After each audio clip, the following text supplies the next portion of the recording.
तो चलिए, hello student, कैसे हैं आप सब। आशा करता हूँ अच्छे होंगे, स्वस्थ होंगे। आप सभी ने हमारी पिछली क्लास में प्रतिलेखन अभ्यास 51 और 52 का अच्छी तरह प्रैक्टिस कर लिया होगा। साथ में उसका अनुवाद जरूर कीजिए। तो चलिए, इसी के साथ हम अपनी आज की क्लास शुरू करते हैं। 100 शब्द प्रति मिनट गति, रामधारी गुप्ता की किताब से प्रतिलेखन अभ्यास 53 और 54 खंड 1 से। चलिए, रेडी, स्टार्ट। महोदय, हम सभी इस बात के शिकार हो जाते हैं कि अपने दलगत स्वार्थ में आकर गलत काम कर बैठते हैं।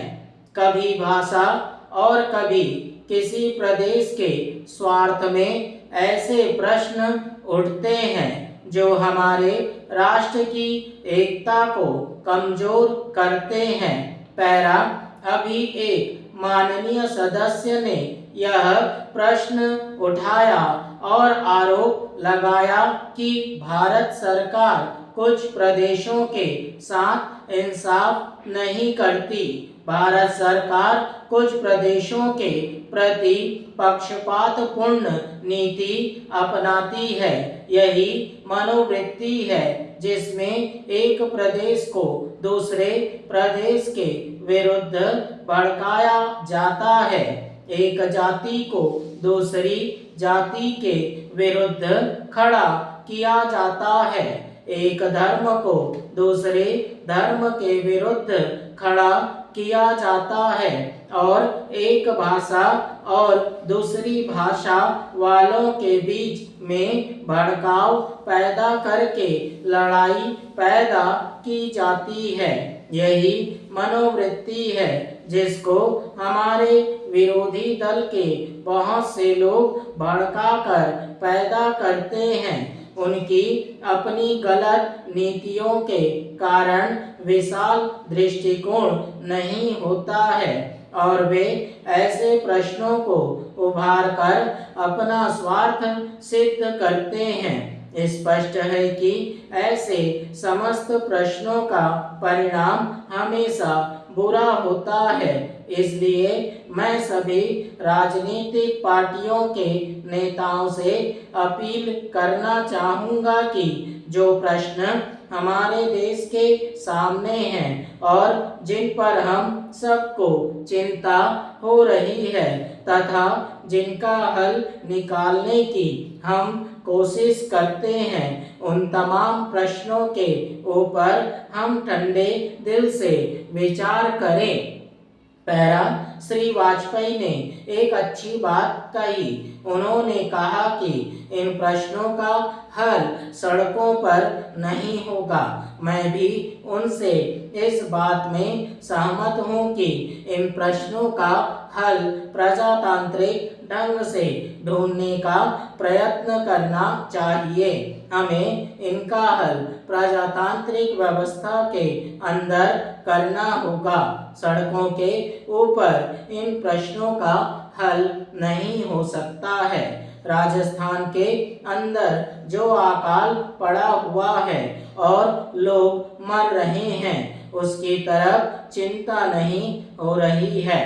अब राजस्थान में जो संकट है और इस तरह के जो दूसरे प्रश्न हैं, उन पर हम लोग एक साथ बैठकर गंभीरता से विचार करें और उनका हल तलाशें। खाली इस तरह से आरोप लगाने से और उपदेश देने से काम नहीं चलेगा। इस देश के अंदर बंगाल में बाढ़ से जनता पीड़ित हो रही थी और उसको अनाज, कपड़ा और जीवन की रोजमर्रा की आवश्यक सामग्री भेजने की कोशिश हो रही थी।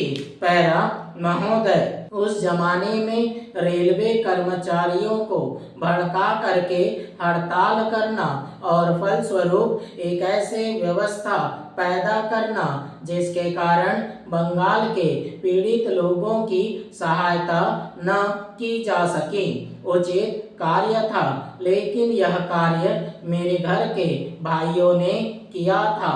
मेरा कहना है कि केवल उपदेश से काम नहीं चलता है।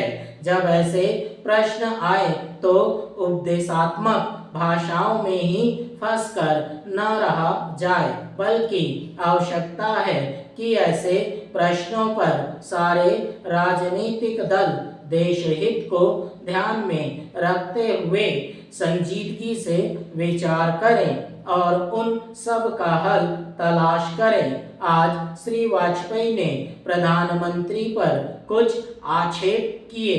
वे बड़े गुस्से में थे और इतने क्रोध में थे कि उन्होंने अपने मस्तिष्क का संतुलन खो दिया था। उन्होंने आरोप लगाया कि सरकारी कर्मचारियों के प्रयास से बड़ी बड़ी सभाएं की गईं। मैं वाजपेयी जी का गुस्सा और उनका असंतुलित होना समझ सकता हूं। उन्होंने यह भी कहा कि प्रधानमंत्री जी ने इन चुनावों के बीच अपने भाषणों में जनमानस को ऊपर उठाने की कोशिश नहीं की, मूलभूत प्रश्नों को देश के सामने रखने की कोशिश नहीं की और आज जो राष्ट्रीय दिक्कतें और परेशानियां हैं उन पर जनता को शिक्षित करने की कोशिश नहीं की। पैरा प्रधानमंत्री ने अपने चुनाव भाषणों में देश के अंदर जो शक्तियां राष्ट्रीय एकता को भंग कर रही हैं, धर्म के नाम पर, जाति के नाम पर, भाषा के नाम पर या क्षेत्रीयता के प्रश्न पर संकीर्णता की भावना पैदा कर रही है, जनता को उनसे सजग किया।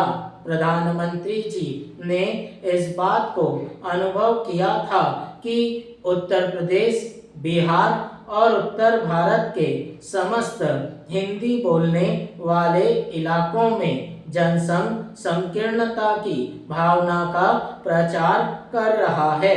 जिस प्रकार से जनसंघ सांप्रदायिकता की भावना को बढ़ावा दे रहा है, राष्ट्रीय शक्तियों को तोड़ने की नीति चला रहा है, उससे हमारे राष्ट्रीय मूल, राष्ट्रीय नीतियां और राष्ट्रीय एकता खतरे में है।